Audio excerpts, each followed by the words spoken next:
Luka Magic gumawa ng history dito nga sa naging laban ng Slovenia kontra nga dito sa Belgium. Finally, nakabawi na rin etong si Luka Doncic at ang team ng Slovenia dito nga para sa Eurobasket. Inisikan lang ni Luka Doncic mga boss etong team ng Belgium at eto may pa-flying kiss pa. Ano nga ba mga boss ang nangyari dyan? Tara't pag-usapan natin yan.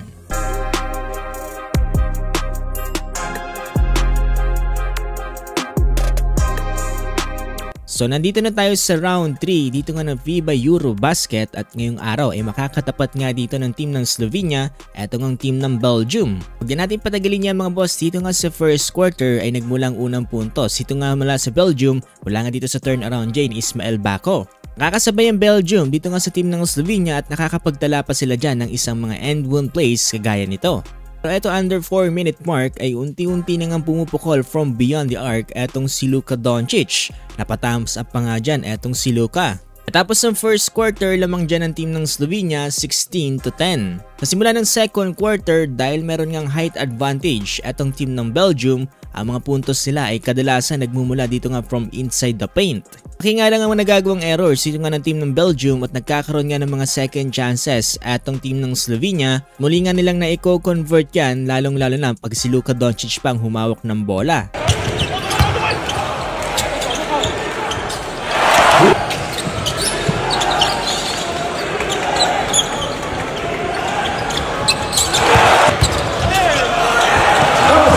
Kaya bago matapos etong second quarter ay unti-unti nang lumobo ang kalamangan dyan dito nga ng team ng Slovenia. Well of course, ito nga yan sa pangunan ni Luka Doncic. Sinusubukan namang humabol dyan ng team ng Belgium matapos nga nila makapag-convert dito nga from beyond the arc at nagkakaroon pa sila ng mga 4-point play dyan.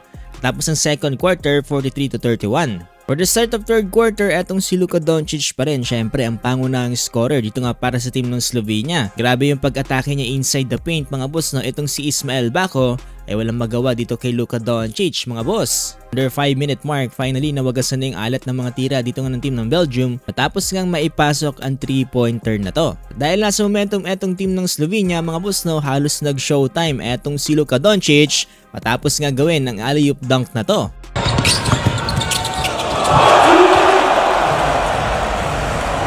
Tapos ng third quarter, laki ng lamang ng Slovenia 64-48. For the start of fourth quarter mga boss, no, eto nakagawa nga ng isang history dyan etong si Luka Doncic matapos nga ang alley-oop play na to.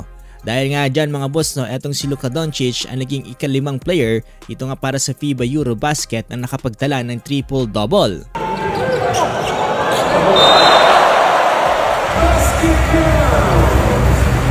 Subukan pang humabol dyan ng team ng Belgium pero hindi na nga nila nagawa yan at natapos nga ang laban sa final score na 86-67. Ang una nga dito sa laban na to etong si Luka Doncic with 26 points, 10 rebounds at 11 assists. Para naman dito sa kupunan ng Belgium etong si Van Vliet with 15 points at 5 rebounds. Dahil nga sa pagkakapanalo dyan ng team ng Slovenia, sila ngayon ay may record na 1 win at 2 losses at ikaapat nga dito nga sa Group D. Nasa itaas lang nila etong team ng France at number 1 ngayon mga boss, no, etong team ng Poland. Let's see mga boss kung ano-ano pa mangyayari dito sa FIBA Eurobasket, kaya huwag niyong kakalimutang i-follow itong ating page.